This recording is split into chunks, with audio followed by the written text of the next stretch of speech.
The Wyoming wind cut through the valley like a blade, carrying with it the scent of sage and something older, something that made the hairs on Master Sergeant Katia Volkov's neck stand at attention. She stood before the listing on her phone, then at the reality before her. A collapsed barn, fence posts leaning like broken teeth, and a main house that looked like it had given up decades ago. $10. That's what the county wanted for this place. $10 for 60 acres of high desert that nobody else would touch. The real estate agent had laughed when she'd asked about it. "Ma'am, that property's been on the market for 8 years. Previous owner died, no heirs showed up, county just wants it off the books. But I gotta tell you, folks around here won't go near it." Katia had pressed for details, but the agent had just shaken her head, keys already extended. Now, standing in the failing light of a November afternoon, Katia understood why her fellow townspeople kept their distance. The main house sat at an odd angle, as if the land beneath it had shifted. Windows like dark eyes. The door hung open, creaking in the wind with a rhythm that felt almost intentional. She'd survived 3 tours in Afghanistan, had put her F-16 into dives that would have killed lesser pilots, had walked away from a crash that the Accident Investigation Board called unsurvivable. A derelict ranch house shouldn't make her hesitate, but it did. She moved forward anyway, boots crunching on gravel that hadn't seen a vehicle in years. The porch groaned under her weight. Inside, the air was thick and still, untouched by the wind that battered everything outside. Dust motes hung in shafts of dying sunlight, and then she heard it, a sound that didn't belong, low, guttural, breathing, not her own. Katia's hand moved instinctively to her hip, but she'd left her service weapon in the truck. Civilian life, she'd thought. You don't need to be armed to look at an empty house. The breathing came from deeper inside, from what looked like it had once been a kitchen. She moved toward it, each footfall deliberate, controlled. Fighter-pilot training kicking in even on the ground. Assess, adapt, act. The kitchen doorway framed a sight that stopped her cold. In the corner, illuminated by a single crack of light through boarded windows, was a wolf. Not a dog, not a coyote. A wolf. Its fur was the color of smoke and ash, eyes like molten amber fixed directly on her. The animal was massive, easily 130 pounds, sitting perfectly still except for the rise and fall of its ribcage. Between them, the air itself seemed to hold its breath. Katia had faced MiGs in contested airspace. She'd stared down Taliban fighters in Kandahar, but this was different. This was primal. The wolf didn't move, didn't growl. Just watched her with an intelligence that felt uncomfortably human. Her mind raced through options, back away slowly, make noise, make herself bigger, all the wildlife safety briefings she'd sat through. But none of those briefings had covered finding a wolf inside a house you just bought for the price of a lunch combo. The animal's ears twitched, not back in aggression, forward, listening. There was something around its neck, a collar, old leather, nearly rotted through. And on that collar, barely visible in the dim light, something metallic glinted. A tag. Katia's training screamed at her to retreat, but something else, something that had carried her through missions when the odds were impossible, told her to hold her ground. "Easy," she said, voice low and steady. The word felt inadequate, but it was all she had. The wolf's head tilted slightly, almost quizzical. In that moment, Katia noticed something else. The animal was thin. Not starving, but lean in a way that spoke of survival rather than health. And its left front paw, when it shifted weight, didn't quite touch the ground properly. Injured. The wolf was injured, and it had been here in this abandoned house for God knows how long. The tactical part of her brain was already calculating. No way the animal could have survived here for years, which meant it was recent, which meant it had come here deliberately, chosen this place, the same way she had. The thought was absurd, but Katia had learned long ago that the absurd often contained truth that logic missed. She took a slow step forward. The wolf's muscles tensed, but it didn't retreat, didn't attack, just maintained that unwavering eye contact that felt less like a predator sizing up prey and more like a soldier recognizing another soldier. "You're AWOL too, aren't you?" Katia whispered. The words surprised her as much as they seemed to surprise the wolf. Its ears twitched again, head tilting the other direction. In the failing light, she could make out more details now. Scars across the animal's muzzle. a notch missing from one ear. This wasn't some lost pet. This was a warrior, the kind that had seen things, survived things like her. Katia lowered herself into a crouch, making herself smaller, less threatening. It went against every instinct, but instinct had kept her alive when doctrine would have killed her. "I'm not here to hurt you," she said, though she wasn't sure who she was trying to convince. I'm just trying to find a place to land." The wolf's breathing slowed. The amber eyes blinked once, deliberate. Then the animal did something that would later seem impossible when Katia told the story. It lowered its head, not in submission, in acknowledgement, as if it understood, as if it had been waiting. The sun was almost gone now, the kitchen nearly dark. Katia could hear her own heartbeat, steady despite everything. Fighter pilot calm.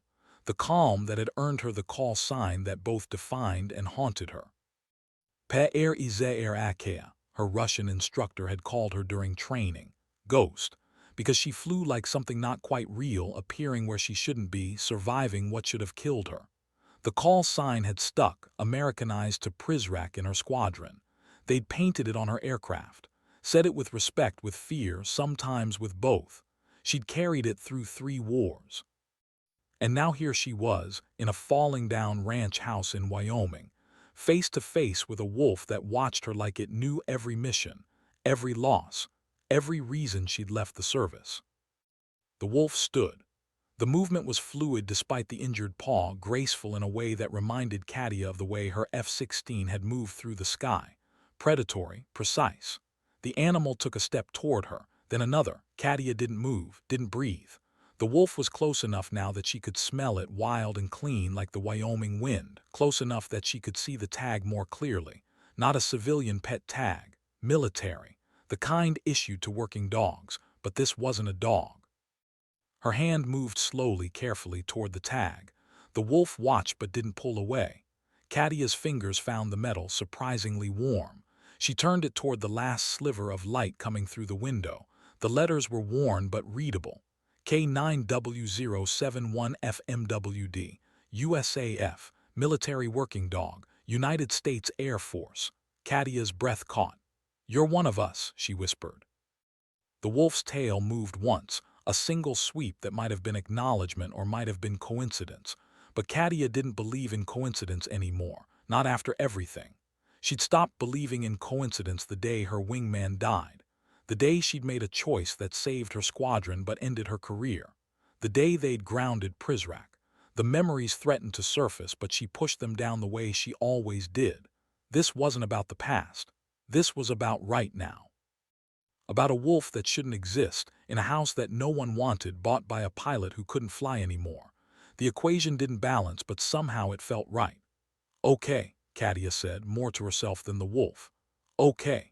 She stood slowly and the wolf stepped back, maintaining distance but not fleeing. The kitchen had a back door, hanging half off its hinges. Through it, Katia could see the last of the daylight painting the Wyoming landscape in shades of amber and gray. "You hungry?" she asked. The wolf's ears perked forward. Katia almost laughed. Almost. Humor had been in short supply for the last 2 years since she'd turned in her wings, since she'd walked away from the only thing she'd ever been good at.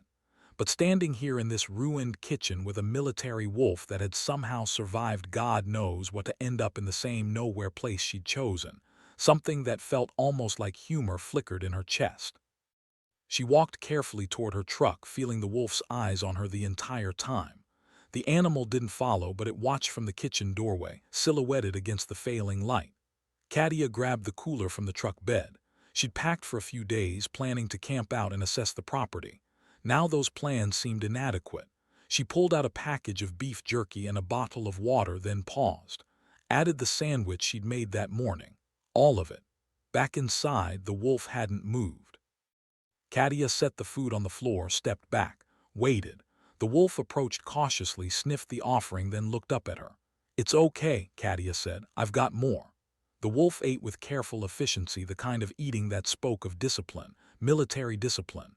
When it finished, it looked at her again, and Katia could have sworn she saw something like gratitude in those amber eyes. "I'm Katia," she said, feeling ridiculous talking to a wolf but doing it anyway. "Master Sergeant Katia Volkov. Retired, Well, medically separated if we're being technical. They called me Prizrak. The wolf tilted its head. You got a name? Katia asked. Or should I just call you Wolf? The tag had said K9W071FW071F, the number designation of a weapon, a tool. But the wolf standing before her was neither of those things. Katia thought about her call sign, about how names given became names earned, about how the things we're called shape who we become. How about Volkova, she said. It's Russian for of the wolf. My last name seemed fitting. The wolf's tail moved again, that single deliberate sweep. Katia decided to take it as approval. She spent the next hour clearing a space in what had once been the living room, moving debris, checking for structural integrity.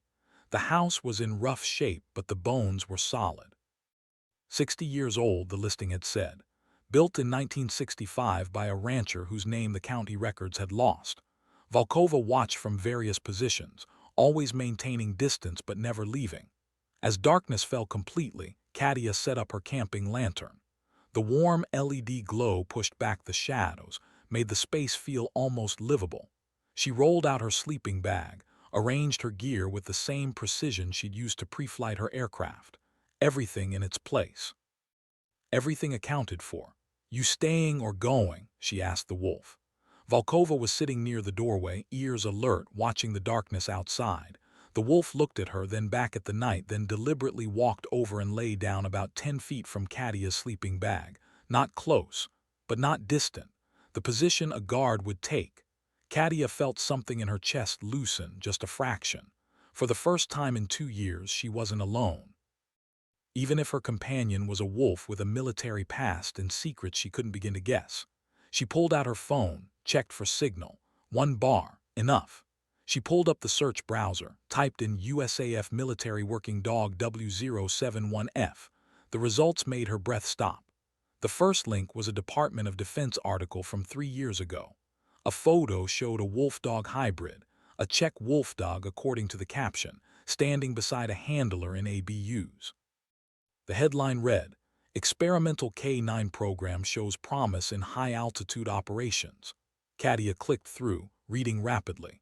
The program had been classified, then declassified after termination. They'd been training wolf-dog hybrids for operations in Afghanistan's mountain regions. Higher stamina than standard dogs, better adaptation to altitude, natural pack instincts that translated well to military unit cohesion. The program had been shut down after 2 years. The article didn't say why, but Katia had spent enough time in the Air Force to read between the lines. When programs shut down suddenly, when details got classified, it usually meant something had gone wrong. She scrolled to the handler's name, Technical Sergeant James Holloway. The photo showed a man in his 30s, lean and weathered, with the kind of eyes that had seen combat. And beside him, the wolf dog that could only be Volkova, 3 years younger but unmistakable. Same smoke gray fur. Same amber eyes. She searched for Holloway's name, found an obituary, died 14 months ago. A training accident, the notice said. Left behind no immediate family. Services were held at the Air Force Academy. Katia's throat tightened. She knew what those bland phrases meant. Knew the weight of words like training accident when they appeared in military obituaries. Knew the silence that followed when a soldier's death couldn't be fully explained. She looked at Volkova, who was watching her with those 2 intelligent eyes. Your handler died, Katia said softly. And they didn't know what to do with you, did they? The wolf's ears flattened slightly. Not in aggression, in something that looked like grief. Katia understood grief, had carried it like a second skin since the day she'd lost her wingman. Since the day Captain Marcus Rivera had called her on the radio, voice tight with control, saying his engine was on fire and he couldn't maintain altitude. She could still hear his voice, still hear herself responding with the calm that had earned her call sign, running through emergency procedures even as she watched his F-16 spiral down into the Afghan mountains. Still hear the silence that followed. The silence that meant her wingman, her friend, the man who'd taught her to play poker and who'd stood up at her promotion ceremony, was gone.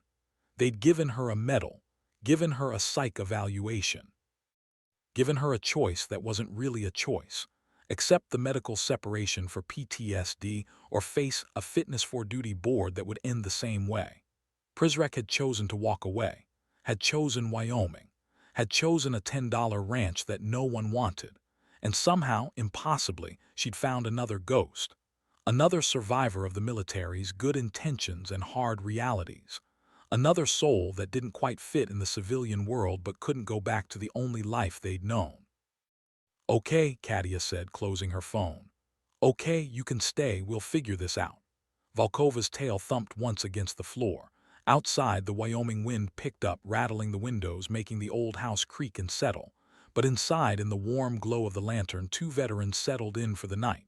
Katia didn't sleep well, she never did. The dreams always came vivid and precise. The cockpit, the warning lights, Marcus's voice. The decision she'd made that saved 5 pilots but not him. Tonight, though, the dreams were different. She was flying, her F-16 responding like an extension of her will. But she wasn't alone. Running beside her aircraft, somehow keeping pace at impossible speeds, was a wolf made of smoke and starlight, leading her toward something she couldn't see but somehow knew she needed to find. She woke to gray dawn light and the smell of coffee she hadn't made. For a disoriented moment, she thought she was back on base. Then reality settled. She was in a ruined ranch house in Wyoming and there was no coffee. The smell was memory, ghost sensation. She sat up, checking her surroundings with the automatic threat assessment that would probably never leave her. Volkova was gone. The space where the wolf had slept was empty. Katia felt an unexpected pang of disappointment. Of course, the animal had left. Wild things didn't stay. She pulled on her boots, stepped outside into the cold morning. The sky was the color of steel, promising snow. November in Wyoming. She'd checked the weather reports. First snow was overdue. She was walking toward her truck when she heard it, a sound that didn't belong, mechanical, regular, coming from behind the barn. Katia's training kicked in instantly. She moved quietly, using the barn as cover, approaching from an angle that gave her sight lines. What she found stopped her cold. Volkova was there, standing alert, watching a man. He was old, 70 at least, wearing a sheepskin coat and a Stetson that had seen better decades. He stood beside an ancient Ford pickup, hands visible and empty, making no move toward Katia or the wolf, just waiting. "You must be the new owner," he said when Katia came into view. His voice was rough, weathered like his face. "Saw your truck yesterday. Figured I'd come by, see if you survived the night." "Survived what?" Katia asked, keeping her distance. "House is empty, just needs work." The old man's eyes flicked to Volkova, then back to Katia. "Empty, right, that what you think?" "That's what I know," Katia said. "Who are you?" "Name's Coleman, Walt Coleman. I own the ranch that borders yours to the east. Been here 40 years. He paused. "Known about that wolf for about 3 months now." Katia felt the world shift slightly. 3 months, Walt nodded. "Showed up in September. I've seen it on my property twice. Heard it more often than that. Figured it was living in your barn until I checked yesterday morning. Moved into the house sometime in the last week." "You didn't think to tell someone?" Katia asked. "Animal control, wildlife services." Walt smiled, but it didn't reach his eyes. "And say what?" "There's a military K-9 that's not supposed to exist living in a condemned house. You know what they do to animals that don't exist? Same thing they do to soldiers who ask too many questions. They disappear them." Katia studied him carefully. Weathered hands, straight posture despite his age, the way he stood, the way he watched Volkova without fear. "You served," she said, not a question. "Marine Corps, Vietnam, long time ago, but some things you don't forget." He looked at Volkova with something like respect. "That animal's been through hell, lost its handler, got separated from its unit. Probably should have been put down when the program shut down, but someone let it slip away. Happens sometimes. The military makes mistakes, and good people look the other way." Katia thought about her own separation. About the colonel who'd signed her papers with obvious reluctance, who told her off the record that she was getting screwed. About the system that valued conformity over capability. "Why are you telling me this?" she asked. "Because you bought this place," Walt said simply. "And because you didn't run when you found what was inside. That tells me something." He pulled a card from his pocket, held it out. "That's my number. You need anything, you call. Feed stores in town 15 miles east. They know me. Tell them Walt sent you, they'll set you up with what you need." Katia took the card. It was worn, bent, carried in a wallet for years, ready for a moment like this. "What happened to the previous owner?" she asked. "The one who died," Walt's expression darkened. "Henry Volkov, Russian immigrant, came here in the 80s, kept to himself mostly. Good man," Katia's breath caught. "Volkov, distant relation of yours?" Walt asked. I don't know. My grandfather came to the U.S. in the 60s from Russia. We don't talk much about it." Walt nodded slowly. "Henry died 8 years ago. Heart attack, they said. I found him, actually, was bringing over some supplies, found him in the barn. By the time the ambulance came, he was gone. And no one wanted the property after that. Henry didn't have any kids, never married, county couldn't find any relatives. After a few years, they just wanted it gone, especially after the stories started." "What stories?" Katia asked, though part of her wasn't sure she wanted to know. Walt looked at the house, at Volkova, then back at Katia. "People say they see lights here at night, hear sounds, figure it's vandals or squatters, but no one's ever found evidence. Say the place is haunted. I don't believe in ghosts, but I believe in things that don't want to be found." He tipped his hat. "You take care, Ms. Volkov. You and your wolf, you need anything, you call." He climbed into his truck, started the engine. Then he paused, window down. "One more thing. There's a locked room in that house. Back corner, ground floor. Henry kept it locked, never let anyone in. Might be worth checking. Keys probably in the kitchen drawer left of the sink, if the drawer's still there." Then he was gone, truck rattling down the dirt road, leaving Katia and Volkova alone in the gray morning.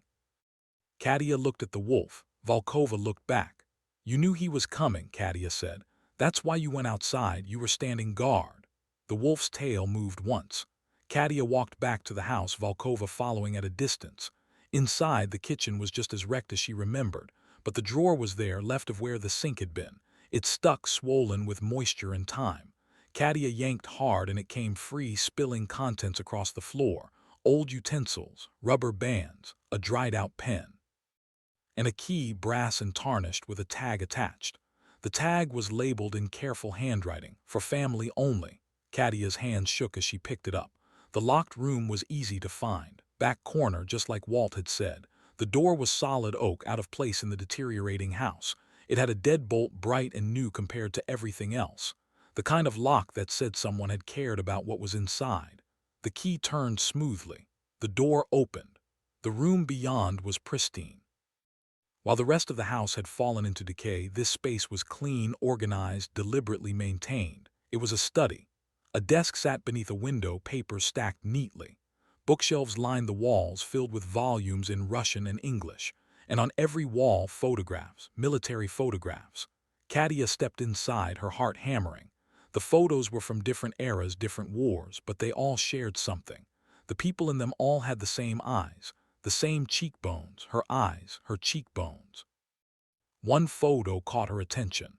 A young man in a Soviet Air Force uniform standing beside a MiG-21, dated 1963. The face was hauntingly familiar. She knew that face. She'd seen it in mirrors her entire life.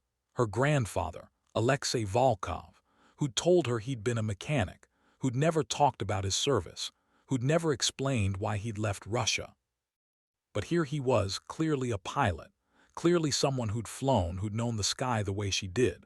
The next photo was dated 1985. Henry Volkov, the name Walt had said. Younger, in his 40s, wearing a U.S. Air Force uniform. Same face, same eyes. Alexei's brother, maybe. The family connection she'd never known existed. She moved through the photos systematically, documenting a history she'd never been told. A family legacy of pilots spanning Soviet and American Air Forces, multiple wars, decades of service. All of them Volkovs, all of them with her eyes. The desk held papers, correspondence. She picked up the top letter, dated 7 years ago. The handwriting was shaky but determined. "To whoever finds this, if you are family, if you carry the Volkov name, then you need to know the truth. We were pilots, all of us. It's in our blood, in our bones. The sky calls to us the way the sea calls to sailors. We can't help it. We don't choose it. It chooses us." Katia's vision blurred. She kept reading. "I am the last. Alexei is gone. The others are gone. I have no children to pass this to, but I've kept the records, kept the stories, because someday someone will come, someone with our blood, someone who understands what it means to fly. The letter continued, describing missions, aircraft, the feeling of being airborne, describing the cost, too. The losses, the friends who didn't come home, the weight of survival. They will try to ground you, the letter said. The military, the world, your own fear. They will tell you that you're too damaged, too broken, too much of a risk. Don't believe them. Volkovs don't break. We bend, we adapt, we survive. And we always find our way back to the sky. Katia's tears fell freely now, landing on the paper, smudging the old ink. Behind her, she heard Volkova enter the room. The wolf moved to her side, pressed against her leg. The warmth, the solid presence anchored her. He knew, Katia whispered. Somehow he knew someone would come, someone like me. She looked around the room again, seeing it differently now. This wasn't just a study. It was a shrine, a legacy, a message in a bottle thrown across time, hopping to reach someone who would understand. The bookshelves held flight manuals, technical documents, personal journals. An entire library of aviation knowledge spanning 60 years. And in the corner on a stand, a flight helmet, U.S. Air Force. The name stenciled on it, Volkov. No first name, just the family name, as if it could belong to any of them, to all of them. Katia crossed the room, picked up the helmet. It was her size, exactly her size. She turned it over in her hands, feeling the weight, the reality of it. Volkova made a sound, something between a whine and a growl. Katia looked down. The wolf was staring at the desk, ears forward, alert. Katia followed the gaze. There, beneath the letter she'd been reading, was another document, thick, official-looking. She pulled it out. It was a property deed, not the county deed for this ranch, something else. She read through the legal language, her pulse quickening. Henry Volkov had owned another property, 40 miles north in the mountains, 20 acres. And on that property, according to the attached survey map, was a structure described as private hangar and airstrip. Katia's breath stopped. A hangar. Her hands shook as she unfolded the survey map. The airstrip was small, private, barely more than a grass field according to the dimensions, but it was there, real, maintained according to the last inspection date, which was just a month before Henry's death. He kept flying, Katia said aloud. After he retired, he kept flying. She searched through the desk frantically now, looking for more information. Found a logbook, the last entries dated 8 years ago. Henry had been flying a Cessna 172, taking it up 2 or 3 times a week. The entries were meticulous, professional. He'd logged over 15,000 hours, a lifetime in the sky. And the last entry, written in that same shaky handwriting, said simply, "Last flight. She handles like a dream. Wish I could take her up just one more time. But the heart says no, maybe in another life. Maybe someone else from our blood will feel what I felt up there. I hope so, I really do." Katia clutched the logbook to her chest. The weight of it, the history, the hope contained in those pages was almost too much. Volkova leaned heavier against her leg as if sensing she might fall. The wolf had led her here, had been waiting in this house, guarding it, guarding this room maybe, preserving it for whoever came, for family. "You knew," Katia said to the wolf. "Somehow you knew this was important." She spent the rest of the day in that room, reading through journals, studying photos, piecing together a family history she'd never known existed. By the time the sun set, she understood. The Volkovs had been pilots for generations. In Russia, in America, through wars and peace. They'd flown because they had to, because something in their blood demanded altitude and speed and the terrible freedom of the sky. And they'd paid the price for it. Every single one. Alexei had died of a heart attack at 65, grounded by age. Henry had lasted longer but died the same way. Others had died in crashes, in combat, in training accidents. The journals documented it all with unflinching honesty. The cost of flying, but also the necessity of it. The last journal entry Henry had written just days before he died said, "I regret nothing. Every moment in the air was worth it. If I had another life, I'd spend it the same way. The sky is unforgiving, but it's honest. More honest than the ground ever is. I hope whoever comes after me understands that." Katia closed the journal, looked at Volkova, who hadn't left her side all day. "We're going to that hangar," she said. "Tomorrow, we're going to see what he left up there." The wolf's tail swept the floor. Outside, the first snow began to fall. Katia watched through the window as white flakes drifted down, settling on the Wyoming landscape like a blanket, covering the broken fences, the collapsed barn, the years of neglect, making everything clean and new again. She thought about Marcus, about the medal they'd given her, about the choice she'd made to save 5 pilots instead of 1, about the guilt that had grounded her more effectively than any medical board. And she thought about the letter. Volkovs don't break, we bend, we adapt, we survive. Maybe she wasn't as broken as she'd thought. Maybe she was just a Volkov doing what Volkovs did, finding a way back to the sky. That night Katia dreamed again. But this time Marcus was in the dream, not dying, not falling, just there in the cockpit beside her the way he'd been on 100 missions. "You did right, Prizrak," he said. His voice was clear, sir. "You saved them, that was the mission. You did your job." "But you died," Katia said. "We all die," Marcus replied, "but they lived. 5 of them lived because of you. That matters, that's what we signed up for." "I can't fly anymore," Katia said. "Can't or won't." Marcus smiled, that cocky grin she remembered so well. "You're a Volkov, cat, flying's in your blood, you'll find a way." She woke to Volkova's cold nose pressed against her hand. The wolf was standing alert, looking toward the door, not alarmed, expectant. Dawn was breaking, pale light filtering through the windows. Katia sat up, pulled on her boots. "Okay," she said to the wolf. "Okay, let's go find that hangar." The drive north took an hour, the truck straining on mountain roads that got progressively rougher. The survey map was basic, but Katia's navigation skills, honed by years of instrument flying, translated well enough. She found the turnoff, a dirt road barely visible leading into the trees. The gate was locked, but the key from Henry's desk fit perfectly. Beyond the gate, the road improved. Someone had maintained this. Henry, she realized. He'd kept this path clear, kept this access open, right up until the end. The hangar appeared through the trees like a mirage. It was small, prefabricated metal, but in good condition. The airstrip beyond it was grass, maybe 1,500 feet long, short but flyable for the right aircraft. Katia parked, killed the engine, sat for a moment, heart pounding. Volkova jumped down from the truck bed where she'd ridden with the ease of a dog used to vehicles. The wolf approached the hangar, sniffed around the door, then looked back at Katia, waiting. The hangar door was padlocked. Another key from Henry's ring opened it. The door rolled up with a screech of metal on metal. Inside, covered with a tarp, was an aircraft.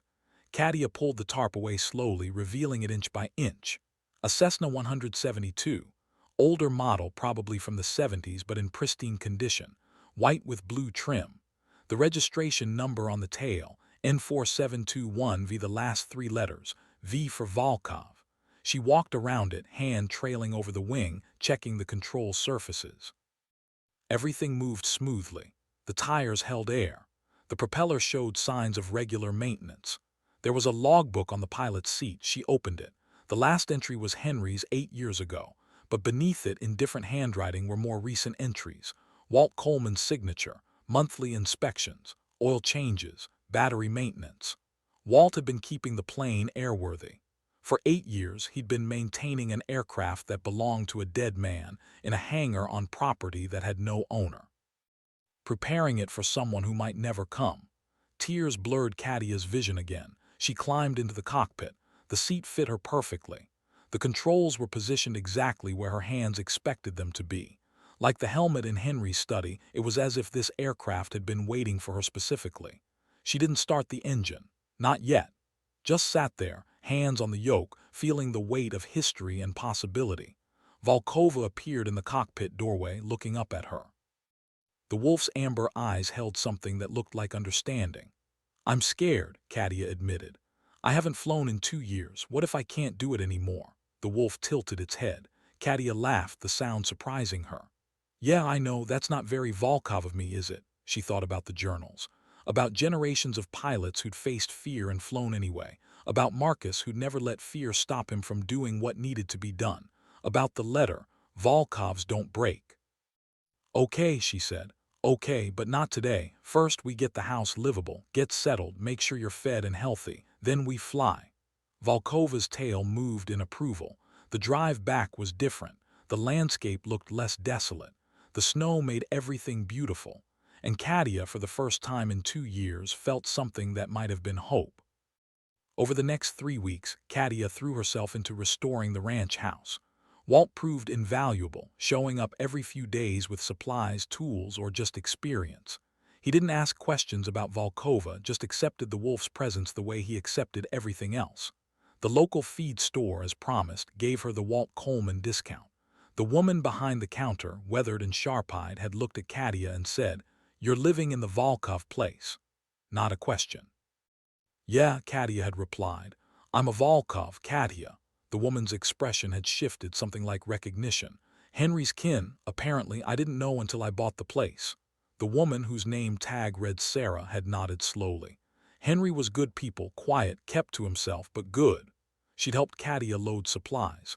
"You need anything, you come see us. Family takes care of family, even family we didn't know we had." It was the first time Katia had felt like she belonged somewhere in civilian life. The house slowly came together. New windows, patched roof. The plumbing worked again. The electricity, once Katia figured out the ancient breaker box, mostly cooperated. She worked from dawn until dark, and Volkova was always there, watching from a distance, sometimes disappearing for hours, then returning with the satisfied air of a hunter who'd eaten well. The wolf never came inside uninvited, never pushed for affection, but was always present. A companion, a witness. At night, in Henry's study, which Katia had claimed as her own, she read through the journals, learned the family history, learned about her grandfather Alexei, who'd been a Soviet fighter pilot before defecting in 1961, flying his MiG-21 across the border in a move that had made international headlines. Learned why her family never talked about Russia. The defection had put a target on anyone with the Volkov name. Alexei had changed his first name, tried to disappear, but he couldn't stop his younger brother Henry from following him to America 5 years later. Couldn't stop Henry from joining the Air Force, from becoming a pilot, from living the only life a Volkov seemed capable of living. The journals documented decades of service, secret missions, classified operations. Henry had flown in Vietnam, though his records never officially said so. Had done things he couldn't talk about with people whose names he couldn't mention. And through it all, he'd kept meticulous notes. Not about the classified details, but about the flying itself, the feeling of it, the necessity. "We're not whole on the ground," one entry read. "We pretend, we adapt, but we're only ever complete in the air. It's not an addiction, it's not a compulsion, it's recognition. The sky knows us. We know the sky, everything else is just waiting." Katia understood that on a molecular level. Civilian life had been waiting. 2 years of waiting, pretending, trying to be someone who could be content with both feet on the ground. But she wasn't that person, had never been that person. Her therapist at the VA had talked about finding new purpose, building a life beyond the military, learning to be present in the moment. All good advice, all well-intentioned, all completely missing the point. Volkov's flu, that was the purpose, that was the life. Everything else was just details. On the 4th week, Walt showed up with a truck full of hay. "You're gonna need to feed that wolf proper," he said. "Can't live on jerky and rabbits forever." "She seems to be doing fine," Katia replied, helping him unload. "Fine and thriving are different things," Walt said. He pulled out a bag of high-protein dog food. "Had a K9 handler friend ship this out.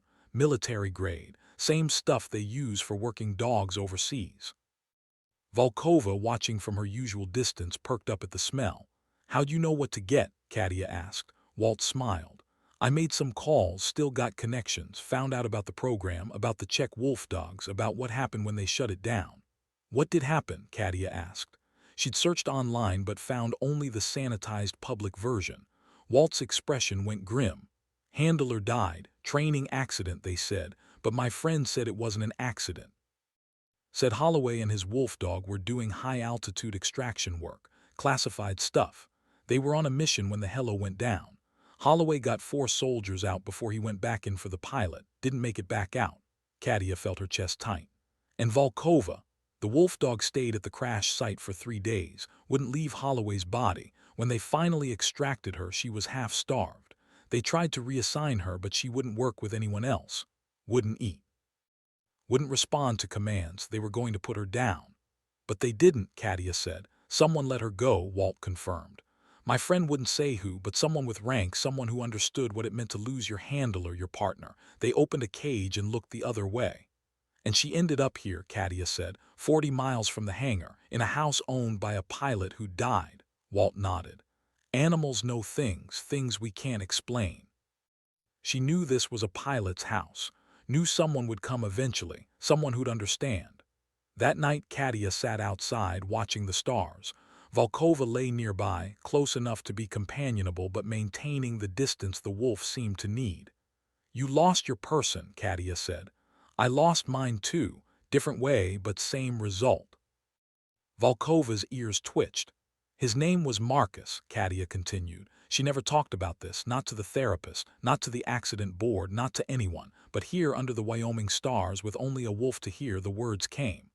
We flew together for 3 years. He was my wingman, my friend. He was getting married that Christmas, had this whole life planned out. She paused, the memories sharp and clear. We were on patrol over Helmand Province, 8 aircraft, routine sweep.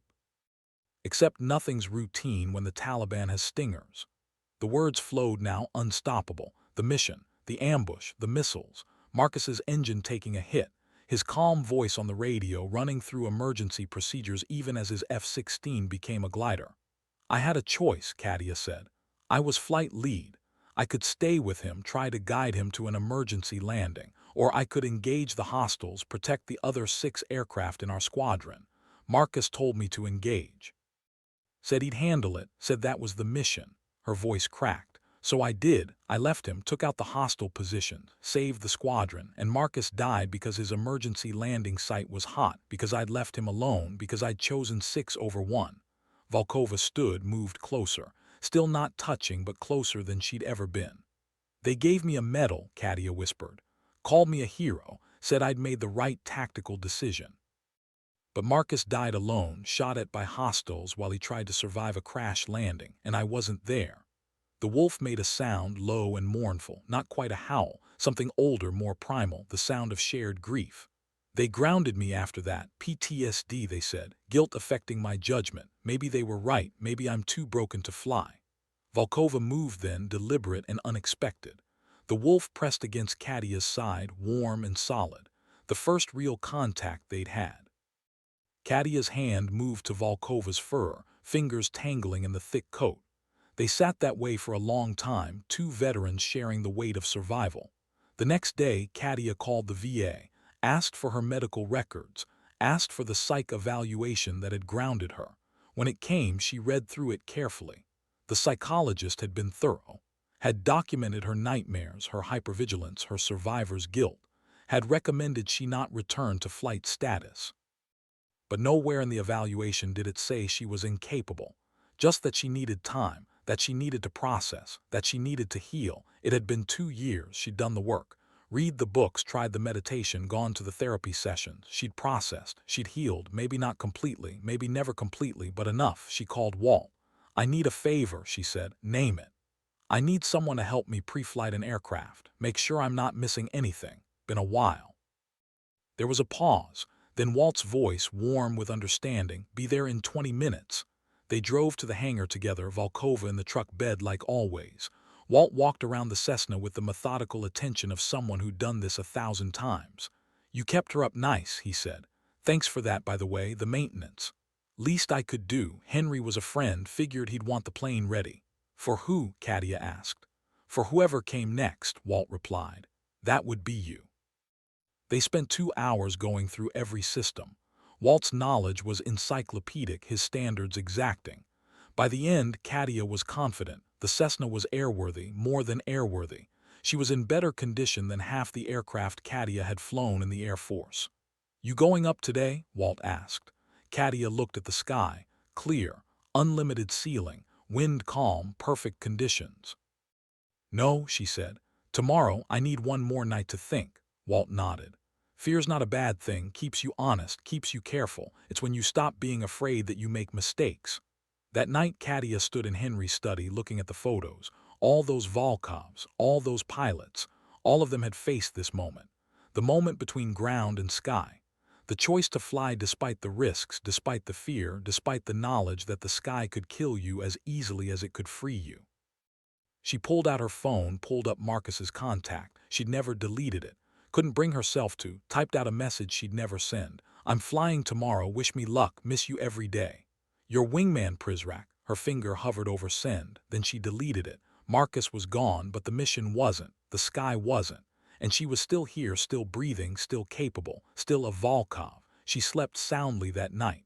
No nightmares. Just a dream of flying smooth and perfect, with the Wyoming landscape spread below like a promise. She woke before dawn. Volkova was already up, waiting by the door. You know, don't you, Katia said. You know what today is. The drive to the hangar felt different. Every mile was deliberate. Every turn was a choice. This was it. The moment she'd been avoiding for 2 years. The moment she'd stopped being Prizrak and became just Katia. And now maybe the moment she became both. Walt was already there when she arrived, his truck parked near the hangar. He had coffee made, a thermos sitting on the hood. Figured you'd be early, he said, handing her a cup. Figured you'd be here, Katia replied. They pre-flighted the Cessna together again, even though they'd done it yesterday. Walt didn't comment, just worked through the checklist with patient thoroughness. When they were done, he stepped back. She's ready, he said. You ready? Katia looked at the aircraft. Small, simple, nothing like the F-16 she'd flown for 10 years, but an aircraft, a machine that could take her into the sky. Yeah, she said, I think I am. You want company? Walt asked. First flight back sometimes helps to have someone in the right seat. Katia almost said yes. Almost took the safety of having someone experienced beside her, but this was something she needed to do alone. Thanks, she said. This one's solo, Walt nodded. Fair enough, I'll be here when you get back. Katia climbed into the cockpit. Volkova appeared at the door, looking up at her. You stay with Walt, Katia said. I'll be back. The wolf made a sound that might have been agreement, stepped back. Katia ran through the start sequence. The engine caught, coughed, then settled into a steady rhythm. The sound filled her, familiar and right. She taxied to the end of the grass strip, ran through her pre-takeoff checks. Everything was green. Everything was ready. She thought about Marcus, about all the Volkovs who'd come before her, about the therapist who'd asked her if she considered that maybe she was meant for things other than flying, about the medal they'd given her for the worst day of her life. And then she thought about the journal entry. The sky is unforgiving, but it's honest. She pushed the throttle forward. The Cessna accelerated down the grass strip, picking up speed. 50 knots, 60. The tail came up, 70. She could feel it in the controls, that moment when the aircraft wanted to fly, when the wings generated enough lift to overcome gravity, when the laws of physics aligned to make the impossible routine. 80 knots. She pulled back gently on the yoke. The Cessna lifted, smooth, perfect. The ground fell away. The Wyoming landscape spread out below her, vast and beautiful. The ranch house was visible, a small structure in all that space. The hangar, Walt's truck, and beside it a gray shape that could only be Volkova, watching. Katia climbed to 3,000 feet, leveled off. Her hands on the controls were steady. No shaking, no fear, just the old familiar feeling of being exactly where she was supposed to be. She flew for an hour, nothing fancy, no aerobatics, just flying, feeling the aircraft respond. Remembering what it meant to move in 3 dimensions, remembering what it meant to be Prizrak. When she landed, the touchdown was smooth, textbook. She taxied back to the hangar, shut down the engine, sat in the sudden silence, hands still on the yoke. Walt opened the door. How was it? He asked. Katia looked at him, felt the smile spreading across her face, genuine and unforced. The first real smile in 2 years. Perfect, she said. It was perfect. Volkova approached the aircraft, tail wagging slightly. The wolf's amber eyes held what looked like approval. That evening, back at the ranch house, Katia sat in Henry's study and wrote the first entry in a new journal. My name is Katia Volkov, Master Sergeant, USAF, retired. Call sign Prizrak. Today I flew for the first time in 2 years. Today I remembered what it means to be a Volkov. Today I came home. She paused, pen hovering over the paper, then added, Marcus would be proud. I hope he knows. I hope wherever he is, he knows I didn't stay grounded, that Prizrak is still flying. Outside, the Wyoming wind carried the scent of snow and sage. Inside, a veteran pilot and a veteran wolf began the work of building something new from the pieces of what they'd lost. The healing had begun. Over the following months, Katia established a routine. 3 days a week she flew, started with basic maneuvers, rebuilding muscle memory and confidence. Walt rode along sometimes, offering observations but mostly just keeping her company. The Cessna became an extension of her will again, responsive and familiar. On the ground, she continued renovating the ranch. The house was livable now, comfortable. She'd kept Henry's study exactly as it was, but made the rest of the space her own. The barn was next. It was structurally sound under all the cosmetic damage. With Walt's help and advice from YouTube videos, she began the restoration. Volkova had her own routine. The wolf disappeared for hours, sometimes days, then returned. Always healthy, always alert. Katia bought the military-grade food Walt had recommended, left it out, and Volkova ate when she chose to. The relationship remained on the wolf's terms, but it was a relationship nonetheless. One morning in March, 6 months after Katia had bought the ranch, Walt showed up with news. "Got a call from a friend," he said. "Crop duster up in Montana is retiring, wants to know if you'd be interested in taking over the route." Katia looked up from the fence post she was setting. "Crop dusting. It's flying," Walt said simply. "It's flying that pays, and Montana's not far. You could run routes, come back here, build something." Katia thought about it. Crop dusting wasn't F-16s. Wasn't combat, wasn't what she trained for, but it was flying, real flying, low-level work that required skill and precision. "Let me think about it," she said. That night she sat with Volkova on the porch watching the stars. "What do you think?" she asked the wolf. "Should I take the job?" Volkova's ears twitched. Katia laughed. "Yeah, I know, you're a wolf. You don't have opinions on employment opportunities." But even as she said it, she knew it wasn't true. Volkova had opinions, had chosen this place, had chosen to stay, had chosen in her own way Katia. The next morning, Katia called the number Walt had given her. The retiring crop duster was a woman named Margaret Chen, 65 and weathered by decades of agricultural flying. "Walt says you're ex-military," Margaret said. "Fighter pilot." "Good," Margaret replied. "Means you can handle precision work. Crop dusting isn't glamorous, but it requires skill. You interested?" "Yeah," Katia said. "I think I am. Come up next week. I'll show you the route, introduce you to the farmers. We'll see if it's a fit." The drive to Montana took 4 hours. Volkova rode in the back, the wolf apparently deciding this was an adventure worth joining. Margaret's operation was based out of a small airstrip outside of Billings.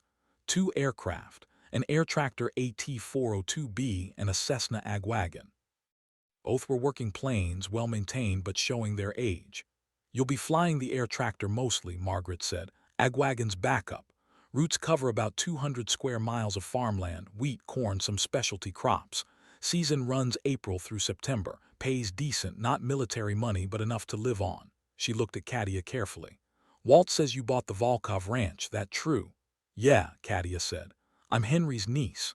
Didn't know it until I bought the place, but yeah, family." Margaret's expression shifted. "Henry and I were friends, good man, good pilot. He ever tell you about the time he landed a Cessna on Highway 287 with a blown engine?" "No," Katia said. "I didn't know him. He died before I found the ranch." "Shame," Margaret said. "You'd have liked him. He was a pilot's pilot, flew like the aircraft was part of him." She paused. "All right, let's see what you can do." The checkout flight was rigorous. Margaret put Katia through every scenario, every emergency procedure, every precision maneuver the job would require. Low-level flying, tight turns, managing the spray equipment, understanding wind, terrain, obstacles. After 2 hours they landed. Margaret killed the engine, turned to Katia. "You're good," she said. "Better than good. You've got instincts that military training shows." "So I'm hired?" Katia asked. "You're hired," Margaret confirmed. "Season starts in 3 weeks. I'll train you on the routes, introduce you to the farmers. After that, it's your show. I'm retiring to Arizona. Gonna do something crazy like relax." Katia felt something settle in her chest, purpose, direction. A reason to fly that wasn't about medals or combat or proving anything. Just work, honest work. The kind that required skill and paid bills and meant something to the people who depended on it. "Thank you," she said. Margaret smiled. "Thank Henry." He's the one who told me years ago that if anyone from his family ever showed up, I should give them a shot. Said Volkovs were born to fly. Looks like he was right. The next 3 weeks were intensive training. Katia drove to Montana every other day, learning the routes, meeting the farmers, understanding the rhythms of agricultural aviation. It was different from military flying. No life-or-death stakes. No enemy combatants. Just crops that needed treating and farmers who needed it done right. But it was flying, and that made all the difference. Volkova adapted to the travel schedule. The wolf seemed to understand that Montana meant work, that the ranch meant home. On flying days, Volkova stayed behind and Katia would return to find the wolf waiting on the porch. On the day before the season started, Katia stood in Henry's study looking at the photos. All those Volkovs, all those pilots. I got a job, she said to the images, to the history. Crop dusting. It's not F-16s, but it's flying. That's what matters, right? The photos, of course, didn't answer. But Katia felt the weight of approval anyway, felt the certainty that this was right, that this was what coming home meant, not returning to what was, but building something new from the foundation of what had been. The first day of the season, Katia flew 6 routes, 12 hours in the air. Challenging, exhausting, rewarding. When she landed for the last time, the sun was setting, painting the Montana sky in shades of orange and gold. A farmer was waiting, an older man named Jackson whose wheat fields she'd just treated. "You're good," he said, shaking her hand. "Precise. Margaret trained you well." "Thank you," Katia replied. Jackson smiled. "Margaret says you're military. Thank you for your service." Katia felt the usual discomfort at those words, never knew how to respond, but Jackson wasn't done. "My son's military. Marine deployed right now, so when I say thank you, I mean it. I know what it costs." Katia met his eyes, saw the worry there, the fear every military parent carried. "What's his name?" she asked. "Corporal Daniel Jackson. He's in Okinawa." "I'll keep him in my thoughts," Katia said, and she meant it. Jackson nodded. "You ever need anything, you let me know. Family looks after family, and anyone who serves is family." Driving back to Wyoming that night, Volkova asleep in the truck bed, Katia thought about family. About the Volkovs she'd never known. About Marcus and his fiancée who'd sobbed at his funeral. About Walt and Margaret and Jackson. About the networks of connection that formed not from blood but from shared experience. From understanding what it meant to serve, to sacrifice, to survive. The ranch house was dark when she arrived. She fed Volkova, grabbed a quick meal for herself, then stood on the porch looking at the stars. Her phone buzzed, a text from Walt. "Heard your first day went well. Proud of you. Henry would be too." Katia typed back, "Thanks, couldn't have done it without you." Another buzz. "You did it yourself. I just held the ladder. You climbed." She smiled, pocketed the phone.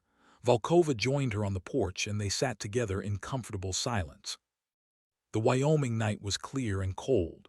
Somewhere out there in the darkness, other veterans were fighting their own battles, with PTSD, with injuries, with the impossible task of translating military purpose into civilian life. Katia thought about them, sent out a silent acknowledgement. "We're all trying to find our way home." That night she added another entry to the journal. "First day of the new job, 6 routes, 12 hours. I'm exhausted and sore and happier than I've been in years. This is it. This is what coming back from the edge looks like. Not fixing everything, not forgetting, just finding a way to fly again." The season progressed. Katia built a reputation as reliable, skilled, precise. The farmers trusted her. The work became routine in the best way, challenging without being overwhelming. She was making enough money to continue the ranch renovations and even started a savings account. Planning for the future in a way she hadn't done since before Marcus died. Volkova thrived too. The wolf had gained weight, coat glossy and healthy, still wild, still maintaining distance, but present, constant, a companion in the truest sense. In June, Katia got a call from a number she didn't recognize. "Ms. Volkov, this is Colonel Patricia Reeves, United States Air Force. Do you have a few minutes to talk?" Katia's stomach clenched. "Yes, ma'am. I'm calling about your service record, specifically about your medical separation." "Ma'am, if this is about reinstatement, I should tell you I'm not interested in returning to active duty." There was a pause. "This isn't about reinstatement. This is about recognition. The Air Force is conducting a review of combat actions from Afghanistan operations. Your mission on November 12, 2022 has come up for reevaluation. The date Marcus died. I don't understand, ma'am. Your tactical decision to engage hostiles while your wingman conducted emergency procedures saved 6 aircraft and 12 personnel. Your actions under fire were exemplary. The original commendation didn't reflect the full scope of your contribution. With respect, ma'am, I received a medal. I don't need another one. Colonel Reeves's voice was gentle but firm. Master Sergeant Volkov, this isn't about medals. This is about the record.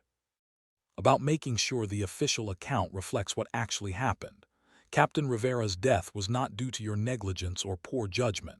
It was enemy action during a combat operation. You need that in the record. Katia felt her throat tight. Why now? It's been 3 years. Because Captain Rivera's fiancée petitioned the Air Force. She wanted the record to show that Marcus died a hero, not a victim of command failure. And in reviewing the mission, we found that the narrative had been incomplete. Katia closed her eyes. What does this mean, ma'am? It means the Air Force is issuing an amended after-action report. It means your medical separation documentation is being updated to reflect that your PTSD was the result of combat trauma, not command inadequacy. It means you can contest the separation if you choose. I don't want to contest it, Katia said. I'm flying civilian now. I'm building a life. That's your right, Colonel Reeves said. But you should know the option exists.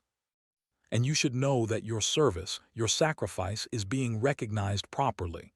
Finally. After the call ended, Katia sat on the porch for a long time. Volkova came and sat beside her, not touching but present. They're changing the record, Katia said to the wolf.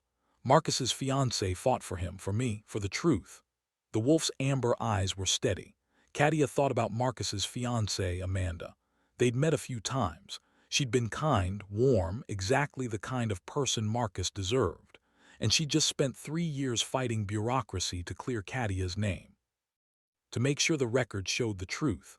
I should call her, Katia said. Thank her. She pulled out her phone, found Amanda's contact. They'd exchanged numbers at Marcus's funeral, both too grief-stricken to say much beyond the necessary condolences. Katia stared at the number for a long time. Then she called. Amanda answered on the 3rd ring. Hello. Her voice was cautious, not recognizing the number. Amanda, this is Katia Volkov. I just got a call from Colonel Reeves. Katia. Amanda's voice broke slightly. I've been hoping you'd call. Why did you do it? Katia asked. Why fight for the record change? Because Marcus would have wanted it, Amanda said simply. Because he told me before he deployed that if anything happened to him, I should make sure Prizrak didn't blame herself, that she'd made the right call, that he was proud to fly with her. Katia's vision blurred. Amanda, I'm so sorry. Don't, Amanda said, gentle but firm. Don't apologize. Marcus made a choice. You made a choice. Both of you did what you were trained to do, what you were supposed to do. The only ones to blame are the people who shot him down. They talked for over an hour, about Marcus, about grief, about survival, about the impossible work of moving forward when everything in you wants to stay in the past. Are you okay? Amanda asked eventually. Are you finding your way? Yeah, Katia said, surprised to realize it was true. I bought a ranch. I'm crop dusting. I have a wolf. It's weird, but it's good. Amanda laughed, the sound warm. Marcus would love that. He always said you were the toughest person he knew, said you'd land on your feet eventually. I miss him, Katia said, every day. Me too, Amanda replied. But I think he'd be happy we're both still here, still fighting, still flying in your case. After the call, Katia felt lighter. The weight she'd carried for 3 years hadn't disappeared, but it had shifted, become something she could carry without being crushed by it. That night she wrote in the journal, talked to Amanda today. She fought for me, fought for Marcus, got the record changed. I don't know what to do with that, don't know how to process kindness that size, but I'm grateful, more grateful than I have words for. The season continued. Summer in Montana was beautiful, the farmland green and productive. Katia's skills sharpened. She took on more routes, expanded her client base. By August, she was making good money, enough to not just maintain the ranch but improve it. She hired a contractor to rebuild the barn properly, bought materials for new fencing, started planning for the future in concrete ways. Walt came by one evening, found her drawing up plans for a second hangar. Getting ambitious, he said. Maybe, Katia replied. But I was thinking, Henry had one plane, I have one plane, but if I'm going to run a business, I should probably have a backup, maybe even take on another pilot eventually. Walt smiled. Sounds like you're putting down roots. Yeah, Katia said. I guess I am. In September, the season ended. Katia flew her last route, said goodbye to the farmers, promised to be back next April. Margaret called from Arizona. Heard you did good work, she said. Better than good. The farmers are calling you the ghost because you're so precise they barely know you've been there until the crops start thriving. Katia laughed. Prizrek strikes again. What's that mean? Margaret asked. It's Russian, means ghost. It was my call sign. Well, it fits. You keep flying like that, you'll have more work than you can handle. Might want to think about expanding. Already am, Katia said. Good. Henry would be proud. I'm proud. You take care of yourself, Ghost. That fall, Katia focused on the ranch. The barn was finished by October, sturdy and weatherproof. She bought hay prepared for winter, made sure Volkova's shelter was secure, though the wolf still preferred sleeping outside most nights. In November, on the anniversary of buying the ranch, Katia threw a small party. Walt came. Margaret drove up from Arizona. A few of the Montana farmers made the trip. Even Jackson came, bringing his son Daniel, who was home on leave. They gathered in the newly renovated barn, ate barbecue, told stories. Daniel, young and earnest in his Marine uniform, sought out Katia. Thank you, he said, for treating our fields, for being there. Just doing my job, Katia replied. Yeah, but you do it well. Dad says you're the best he's seen. He paused. He also says you're ex-military, Air Force, Master Sergeant, fighter pilot, retired. Daniel's eyes widened. Fighter pilot, what did you fly? F-16s, 3 tour in Afghanistan. That's incredible. I'm just infantry, never been in combat yet, kind of hopping I won't be. Katia put a hand on his shoulder. Hope for peace, train for war, that's the best any of us can do. They talked for a while and Katia found herself giving advice she wished someone had given her. About staying connected to your people, about not trying to be invincible, about accepting help when you need it. Daniel listened with the intensity of someone who understood he was receiving something valuable. When the party wound down, Walt was the last to leave. You've built something good here, he said. Henry would be proud. Hell, I'm proud. Couldn't have done it without you, Katia said. Yeah, you could have, Walt replied, but I'm glad you didn't have to. He tipped his hat and drove off into the night. Katia stood on the porch, Volkova beside her, looking at the ranch, the renovated house, the new barn. The land that had seemed so desolate a year ago now felt like possibility. We did okay, she said to the wolf.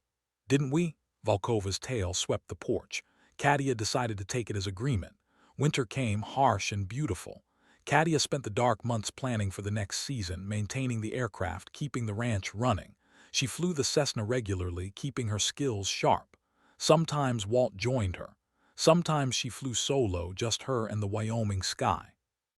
On Christmas Eve, sitting in Henry's study, Katia pulled out the last journal Henry had written. Read the final entry again. I hope whoever comes after me understands that. I understand, Katia said to the empty room. I understand. She started her own entry dated December 24th. 1 year since I bought this place. 1 year since I found Volkova. 1 year since I started finding my way back. I'm not healed. Maybe I'll never be completely healed, but I'm whole. That's different, but it's enough. Marcus, if you're out there, if you can hear this somehow, I'm flying, I'm living, I'm honoring what you taught me. I hope that's enough. I hope you know that Prizrek didn't stay grounded. Thank you, my friend, for everything. She closed the journal. Outside, snow was falling, thick and soft. Volkova appeared in the doorway, snowflakes caught in her fur like stars. Merry Christmas, Wolf, Katia said. The wolf tilted her head, amber eyes warm.